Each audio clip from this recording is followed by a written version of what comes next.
It's been 1 year since a deadly 7.8 magnitude earthquake killed more than 50,000 people in Turkey, some 5,900 in Syria, and left millions homeless.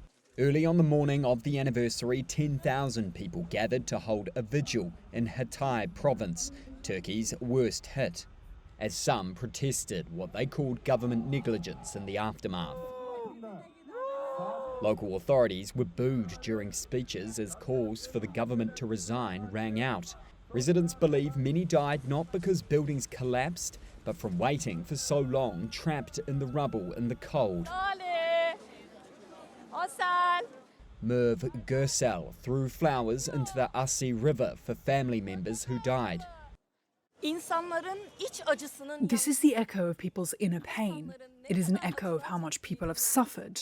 There is no way to describe how to make up for the pain here. These people's hearts are bleeding.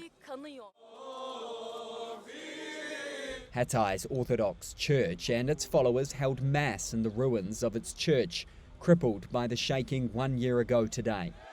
And a march of victims protesting what they say was government neglect in the aftermath. Aysun Selenk's sister and brother-in-law were inside this building which collapsed. The area has been cleared with no sign of their remains and only rubble left behind. They haven't given up hope of finding their bodies. They were my everything. She was a very good mother, a very modern woman. Exactly a year ago, this newborn baby covered in dust was plucked from the rubble in Jandaris, Syria. She would survive, but her whole family was killed in the earthquake. Named Afa after her mother, she now lives with her uncle, Khalil al-Sawadi, as she reaches her first birthday.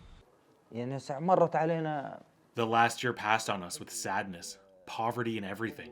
Afra means everything to me. First, a member was added to my family, and secondly, she reminds me of her father, mother, and siblings every time I look at her.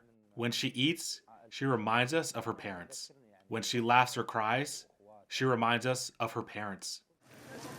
Turkish President Tayyip Erdogan visited a graveyard to mark the day. He stated on social media site X that the pain of the loss from the earthquakes was as fresh now as it was a year ago, adding that his government had moved in the immediate aftermath of what they call the disaster of the century.